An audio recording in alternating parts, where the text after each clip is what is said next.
Selamat bertemu kembali di pelajaran ilmu pengetahuan sosial, khusus anakku yang kelas 8. Harapan Pak Guru di pertemuan ini kalian semua dalam keadaan sehat. Dan sebelum pelajaran ini kita mulai, kita awali dengan berdoa, memohon kepada Yang Kuasa, kiranya dalam proses pembelajaran ini nanti Tuhan Yang Maha Kuasa mendampingi kita dari awal sampai akhir. Amin.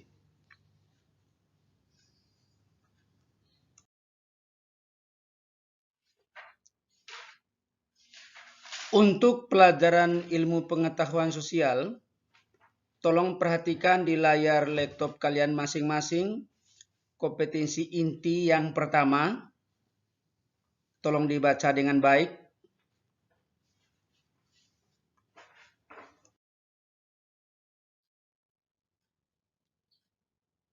Kompetensi inti yang kedua, tolong dilihat dengan baik, dibaca, dicermati, dimaknai kalimatnya.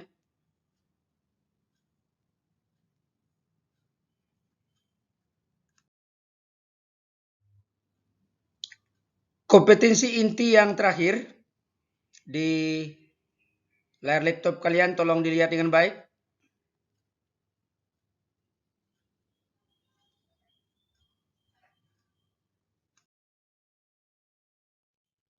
Anak-anakku semuanya, yang menjadi kompetensi dasar dari pelajaran ilmu pengetahuan sosial,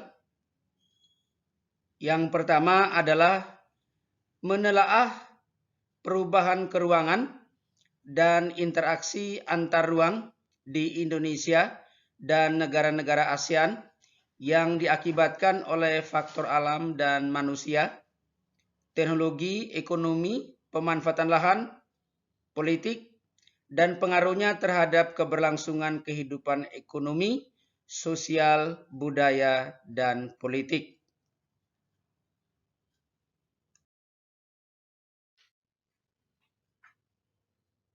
Indikator pencapaian kompetensi pelajaran ilmu pengetahuan sosial adalah menjelaskan kondisi geografis dan karakteristik negara-negara anggota ASEAN.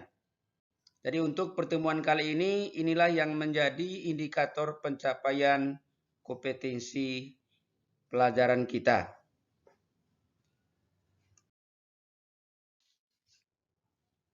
Anak-anakku semuanya, sampailah kita pada materi pembelajaran kita hari ini. Tolong disimak dengan baik apa yang Pak Guru sampaikan. Dan yang Pak Guru sampaikan seperti yang tampil di layar laptop kalian adalah sebagian besar saja. Nanti kalian bisa membaca di buku pelajaran kalian untuk pengembangan materi yang Pak Guru sampaikan pada kesempatan ini. Yang pertama, yang berkaitan dengan interaksi keruangan dalam kehidupan di negara-negara ASEAN. Yang kita uraikan pertama menyangkut mengenal negara-negara ASEAN. Jadi untuk anak-anak pahami bahwa ASEAN itu sendiri adalah sebuah organisasi negara-negara kawasan Asia Tenggara yang didirikan pada tanggal 8 Agustus 1967 di Thailand, Bangkok, yang diprakarsai oleh 5 negara. Di mana di situ ada Indonesia, ada Malaysia, ada Filipina, ada Singapura, dan Thailand. ASEAN, sekali lagi, adalah sebuah organisasi negara-negara kawasan Asia Tenggara. Jadi, segala bentuk persoalan-persoalan yang muncul, baik itu dari dalam negara-negara kawasan ASEAN atau negara-negara kawasan Asia Tenggara, maupun persoalan-persoalan yang muncul di luar kawasan Asia Tenggara, tentu saja di dalam wadah ini, semua negara-negara yang tergabung dalam ASEAN akan berbicara untuk mengambil sebuah keputusan yang sama untuk menyikapi persoalan-persoalan baik di dalam kawasan Asia Tenggara maupun persoalan-persoalan yang dihadapi di luar kawasan Asia Tenggara. Jadi selanjutnya anak-anakku sekalian, bicara ASEAN, ada dua hal penting yang perlu kita sampaikan. Yang pertama berkaitan dengan letak geografis negara-negara ASEAN. Satu hal yang tolong dipahami dengan baik, di awal tadi Pak Guru sudah tampilkan peta ASEAN. Kalian di situ nanti tolong lihat kembali. Utara, negara ASEAN ini berbatasan dengan negara RRC, Republik Rakyat Cina. Kemudian sebelah timurnya berbatasan dengan Samudra Pasifik, selatannya Samudra Hindia, dan sebelah baratnya Samudra Hindia. Itu posisi batas negara anggota ASEAN atau yang disebut dengan ASEAN. Yang kedua, menyangkut letak koordinat ASEAN. Pada kesempatan ini Pak Guru informasikan kepada kalian semua bahwa berdasarkan letak astronomis ASEAN memiliki dua iklim, yaitu tropis dan subtropis.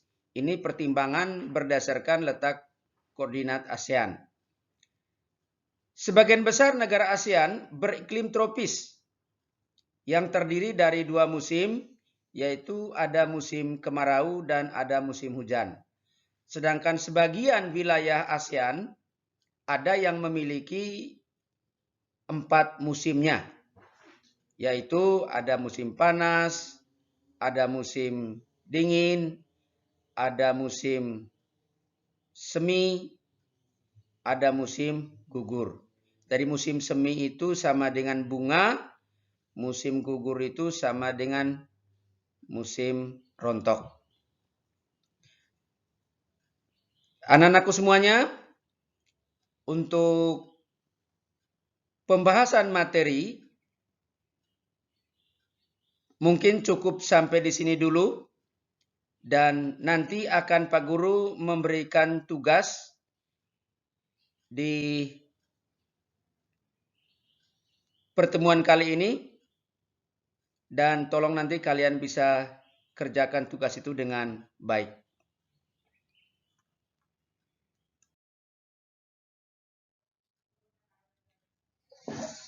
Anak-anakku semuanya, seperti yang Pak Guru sampaikan tadi bahwa kali ini akan Pak Guru memberikan tugas untuk kalian kerjakan di tempat di mana kalian berada saat ini. Dan harapan Pak Guru kalian bekerja dengan baik, dengan sempurna, sehingga bermanfaat untuk kalian sendiri. Dan jangan lupa nanti dalam pekerjaan kalian itu, lengkapi semua identitas kalian, nama lengkap, nomor absen kalian, kelas, mata pelajaran, tanggal pelaksanaan kegiatan pembelajaran pada hari ini. Dan harapan Pak Guru, kita selalu dalam keadaan sehat dan selalu bersyukur kepada Yang Maha Kuasa, dan memohon kepada Yang Maha Kuasa juga agar kiranya pada pertemuan yang akan datang kita kembali bertemu dalam kondisi yang sehat. Terima kasih, selamat belajar dan selamat mengerjakan tugas.